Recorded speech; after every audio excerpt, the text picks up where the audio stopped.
What happens when a sharp-tongued talk show host challenges a powerhouse entrepreneur on live TV? Minda Hart's response not only silenced the room, it left a ripple effect across the nation. Minda Hart wasn't just another name in the business.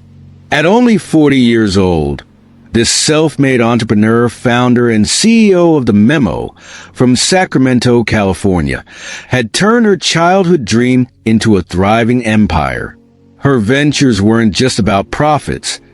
They were a lifeline to underserved communities. Her latest initiative? A bold program designed to empower young Black women with the tools, mentorship, and resources they need to break barriers in entrepreneurship.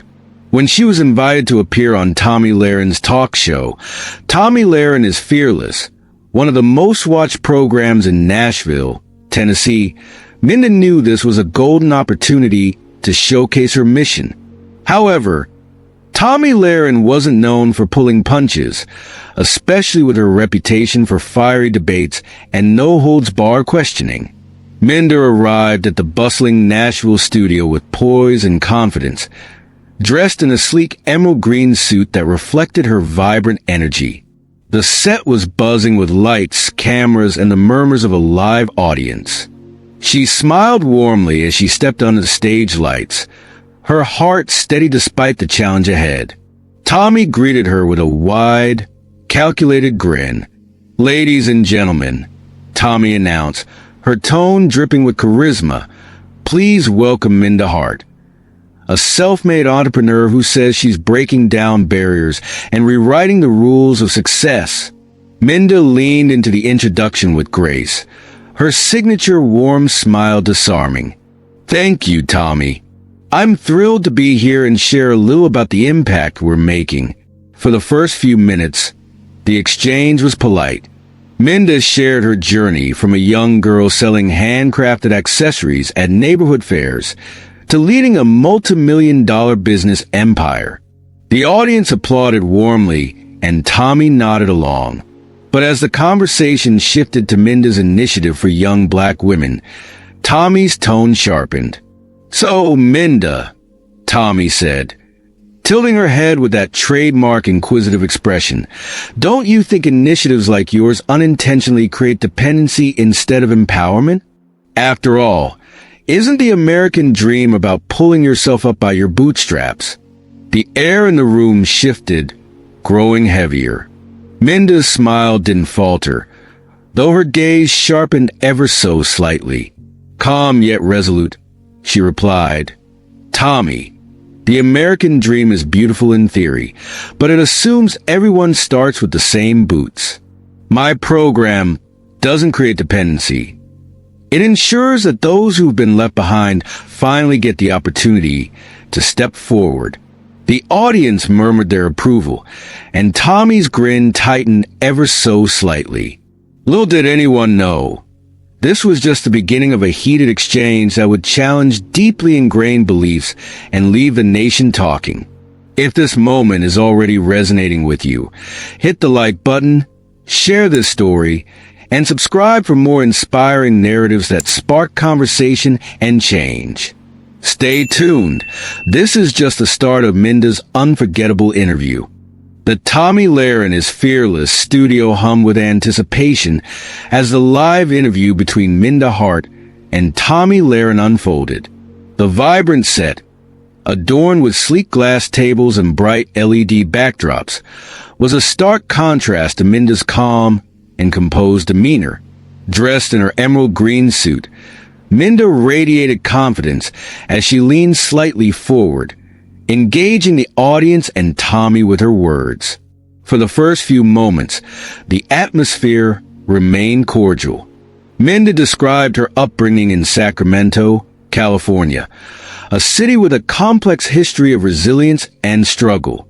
She painted a vivid picture of her early years, selling handmade accessories at local fairs to support her family. It was about more than just making money, Minda explained, her voice steady yet warm. It was about learning how to create something meaningful, how to bring value to others. The audience responded with scattered applause, and Tomi smiled faintly. It sounds like you've built quite the story for yourself, she remarked, her tone pleasant but carrying an undercurrent of skepticism. But let's get into the real reason you're here, your initiative. Tell us about this program you've started for young Black women. Minda's eyes lit up as she shifted gears. The Elevate initiative, she began, is about more than just mentorship. It's about dismantling barriers that have existed for generations. We connect young women with resources, training, and the confidence they need to pursue their entrepreneurial dreams. Her passion was palpable, and the audience leaned in as she elaborated. She spoke of women like Tiana, a 22-year-old participant who had launched her own sustainable skincare line after receiving support through the program. When you give someone the tools to succeed, you're not just helping one person. You're uplifting an entire community, Minda emphasized. Tomi nodded along, but a subtle shift in her expression hinted at her next move. That sounds admirable, she began, her tone turning sharper. But Minda, let me ask you this. Why focus specifically on young Black women? Don't you think it's exclusionary? After all, there are plenty of people out there who need help. The question hung in the air, the tension thickening. The live audience exchanged glances, some murmuring quietly. Minda, however, didn't flinch. She took a deep breath, her composure unwavering.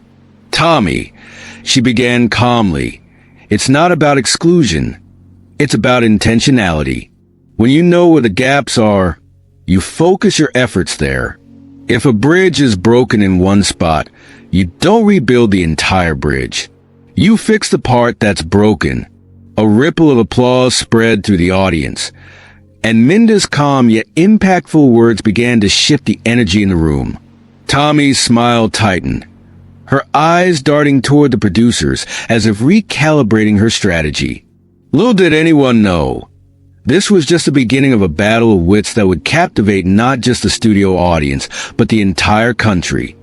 Minda Hart adjusted her emerald green blazer as she sat under the bright studio lights of Tomi Lahren Is Fearless, one of Nashville, Tennessee's most watched talk shows.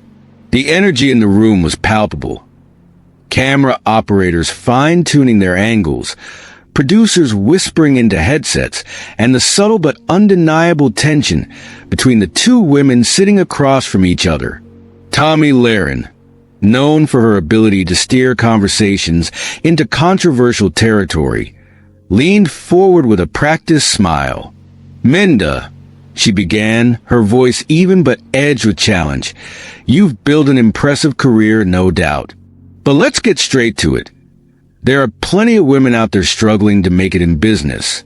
Why single out young Black women? Why not open your initiative to everyone? The audience shifted, some nodding in agreement, others murmuring in anticipation. Minda remained poised, her hands clasped lightly in front of her. She had heard this argument before. Tomi, she said smoothly, helping one group doesn't mean excluding others. It means addressing specific barriers that have existed for generations. If someone has been running a race with weights tied to their ankles while others have a head start, you don't ignore the problem. You remove the weights so they can compete fairly. A murmur rippled through the audience, and Tomi's lips pressed into a thin line. Fair enough, she said, but her tone suggested she wasn't done yet. But isn't there a danger in framing things this way? Some would argue that constantly talking about systemic barriers just reinforces a victim mindset. Shouldn't we be teaching people to push forward, no matter the obstacles? Minda's expression remained warm but unshaken. Acknowledging barriers isn't about victimhood, Tomi. It's about reality. When banks deny loans disproportionately to Black business owners, when schools in underprivileged neighborhoods lack funding, when hiring biases exist, these aren't excuses. They're facts. And when we recognize them, we can create solutions. That's what my program does. The audience applauded, some clapping enthusiastically, others nodding in quiet agreement. Tomi, ever the strategist, gave a tight smile. "I hear you," she said, though her eyes flickered toward the producers, as if assessing her next move. "But let's talk about something you just said, solutions. If these barriers exist, as you claim, wouldn't the free market naturally correct them over time? Why is intervention needed?" Minda exhaled slightly, as if choosing her next words carefully. "The free market, left unchecked, has historically widened inequality. That's why laws against discrimination exist. That's why programs like mine exist. We don't wait for change. We make it happen." A wave of applause broke out, and for the first time, Tomi seemed slightly off balance. She adjusted her seat, her practiced composure slipping just a fraction. But Minda wasn't finished. She leaned in slightly, her tone soft but firm. "Let me ask you, Tomi, if every person really had the same access to success, why do we keep seeing the same groups left behind?" The audience erupted into applause, louder this time, and Tomi hesitated just a beat before responding. Minda had turned the tables, and the momentum was shifting in her favor. "Do you believe that removing barriers levels the playing field, or should success be entirely self-made? Let's hear your thoughts in the comments. Don't forget to like, share, and subscribe for more eye-opening discussions that challenge the norm." The air in the Candace talk show studio grew heavier, charged with an energy that neither Minda Hart nor Candace Owens could ignore. The audience was locked in, hanging on to every word, every shift in expression. Candace, known for steering conversations into uncomfortable terrain, leaned back in her chair, eyes sharp with scrutiny. "Minda," she began, crossing her legs with an air of calculated confidence. "Some might argue that programs like yours don't actually promote empowerment, but dependency. That instead of teaching young black women to navigate challenges, you're making it easier for them to expect handouts. What do you say to those critics?" A murmur passed through the audience, and the camera zoomed in on Minda's face, composed, steady, unreadable. She let the question sit for a moment, not out of hesitation, but to ensure her response carried its full weight. "Dependency?" she repeated, arching a brow slightly. "Let me ask you something, Candace. When banks provide small business loans to entrepreneurs, is that dependency? When Fortune 500 companies invest in leadership development programs, is that a crutch? Or is it an investment?" Candace opened her mouth, but Minda wasn't finished. Her voice remained calm, but there was a quiet authority beneath it, a challenge wrapped in poise. "That's exactly what Elevate is. It's an investment in the next generation. It's about equipping young women with the tools they need to compete, to build, to thrive. Dependency isn't the problem, Candace. Lack of access is." The audience erupted in applause, and even behind the cameras, a few crew members exchanged approving glances. The sharpness in Candace's expression softened for just a split second before she regained her footing. "That's an interesting take," she said, her tone deceptively pleasant. "But don't you think focusing so much on race and inequality actually reinforces division?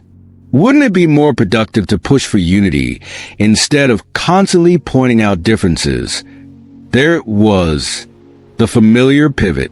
The argument that dismissed historical and structural inequities in favor of a sanitized version of equality. Minda had heard it before. She took a deep breath, a subtle smile playing at her lips as she leaned forward slightly. "Unity sounds wonderful, Candace," she said, "but unity isn't possible without equity. You can't build a bridge without first acknowledging the gap you're trying to cross." A ripple of reaction spread through the audience. Some nodded in agreement. Others sat frozen, processing the weight of her words. "If you want real unity," Minda continued, "you don't ignore disparities. You address them. You don't tell people struggling to swim that they should just try harder. You teach them how to swim, and you make sure they have a life vest if they need it. Applause erupted. Some audience members even rising from their seats. Candace's smile remained in place, but it was tighter now, her eyes scanning the room as if recalculating her next move. Minda, however, remained composed, her confidence unwavering. She had answered every challenge with clarity and conviction, and the tide of the conversation had undeniably shifted in her favor. But Candace, ever the strategist, wasn't done yet. She was about to make her boldest move yet. One designed to rattle Minda and reclaim control of the interview. Little did she know, Minda was more than ready. Tomi Lahren adjusted the stack of notes in front of her, her manicured fingers tapping the desk lightly. She wasn't used to losing ground in a debate, especially not on her own show. But Minda Hart wasn't the usual guest. She was composed, sharp, and completely unshaken by the pressure. Tomi forced a casual laugh, shaking her head slightly. "All right, Minda," she said, regaining her footing. "Let's get real for a second. I understand wanting to help your community, but when do we stop focusing on race? I mean, isn't the real goal to move past all this division and just see people as individuals?" Minda met her gaze with quiet confidence. "Tomi, let me ask you something. If your house was on fire and the fire department came to put it out, would you be upset that they weren't watering every house on the block?" The audience chuckled and clapped, and Tomi's smirk faltered for a brief moment before she quickly recovered. "That's cute," she said, waving a dismissive hand. "But let's be honest, your program is selective. It only supports young black women. Doesn't that send a message that other struggling entrepreneurs don't matter?" Minda leaned forward slightly, her expression still calm but firm. "No, Tomi, it sends a message that we know where the gaps are and we're fixing them. You wouldn't tell a cardiologist to stop treating heart patients just because other people have different health issues. We address the problems where they exist, and in doing so, we create better opportunities for everyone." The applause was stronger this time. Tomi's smile was tight, her fingers tapping more rapidly on the desk. The cracks in her control were showing, but she wasn't about to back down. She exhaled, tilting her head. "Okay, but what about the message this sends? What about the idea that if you keep talking about race, you're keeping people in a victim mindset?" Minda's lips parted slightly, almost as if she wanted to laugh at the absurdity of the question. But she didn't. She stayed measured, controlled. "Tomi, acknowledging a problem isn't the same as playing the victim," she said smoothly. "If your car has a flat tire, do you sit there pretending everything's fine? Or do you admit there's an issue and fix it?" A wave of applause rippled through the audience. Tomi opened her mouth to respond, but Minda wasn't done. "You see, the problem isn't that we talk about race," she continued. "The problem is that every time we do, people like you want to shut down the conversation. The reality is, race does play a role in opportunity. That's not victimhood, it's fact. And pretending it doesn't exist won't make it go away." The audience erupted. Some people clapped. Others stood. The energy in the studio had shifted completely, and Tomi knew it. She adjusted in her seat, forcing another tight smile. "Well, Minda, you certainly have strong opinions," she said, flipping through her notes as if looking for a new angle. "But let's talk about success. You've made it. You've built your empire. If you could do it, why can't everyone else just follow your example?" Minda exhaled softly, her fingers lightly tapping the desk. She knew this was coming, and she had the perfect response. She sat up straighter, her voice unwavering. "Success isn't just about working hard, Tomi. It's about having the right opportunities, the right doors open, and the right support. Hard work alone doesn't guarantee anything. It's about who gets access to resources. And that's exactly what my program is about. Making sure those doors open for the next generation.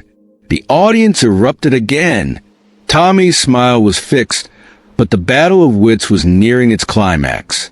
Minda knew she had one last chance to make an undeniable impact, and she was ready to deliver. Tomi Lahren sat rigid in her seat, the tension thick between her and Minda Hart. This was supposed to be her show, her domain, but somehow, the conversation had slipped through her fingers. Still, she wasn't done trying to regain control. "Minda," she said, forcing a smile, "let me play devil's advocate for a moment. Don't you think programs like yours, which are so narrowly focused, risk alienating others? What about those hard-working people who feel left out? How is that fair?" A low murmur spread through the audience, the weight of the question settling in the air. Some nodded, waiting for Minda's response. Others exchanged glances, sensing something bigger unfolding before them. Minda inhaled slowly, letting the moment stretch.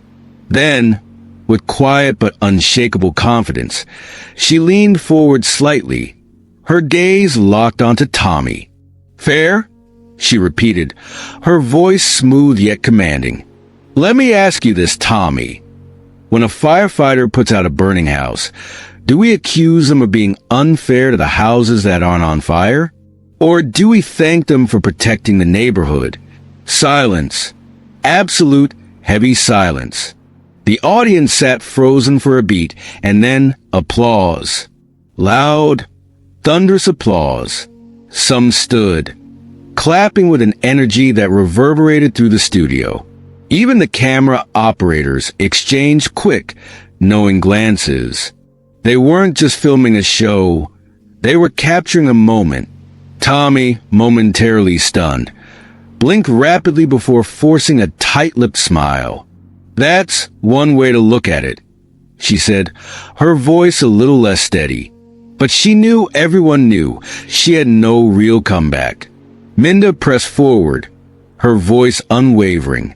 "That's what my program is, Tomi. It's about addressing the fires, the systemic barriers that have been ignored for too long. And when we uplift those in need, it doesn't take away from anyone else. It strengthens the entire community." The applause surged again, louder than ever. Members of the production team behind the cameras nodded in approval. The energy in the room had shifted completely, and Minda Hart had cemented her presence, not just as a business leader, but as a force to be reckoned with. Tomi, clearly rattled, straightened her posture. "Well, Minda," she said, her voice clipped, "you certainly make a compelling argument. I think we'll have to agree to disagree on some points, but I do appreciate your perspective." Minda didn't hesitate. "And I appreciate the opportunity to share it," she said, her tone polite but firm. She knew exactly what had just happened. As the producers cut to a commercial break, Tomi exhaled. But the damage had already been done. Minda's words weren't just heard in the studio. They were already spreading far beyond. Within minutes, social media erupted. Hashtags like hashtag Minda Hart wins and hashtag breaking barriers began trending. Clips of her sharp, eloquent responses flooded Twitter, Instagram, and TikTok. The aftermath. Backstage, Minda glanced at her phone. Text messages from colleagues, emails from new supporters, and direct messages from strangers thanking her for her courage and clarity. But she wasn't thinking about her moment. She was thinking about the young women watching, the ones who now saw themselves in her strength and conviction. Later that evening, as she returned to her hotel room, Minda reflected on what had transpired. The interview had been challenging, but it had also been an opportunity to speak truth to power, to shift perspectives, and to ignite real conversations. This wasn't just about her. This was about something bigger. Her story is proof that standing up for what you believe in isn't always easy, but it's always necessary.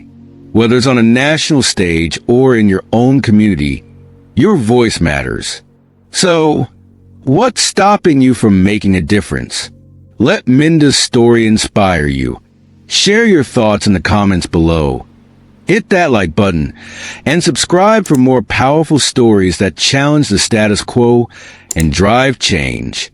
Because conversations like this, they matter.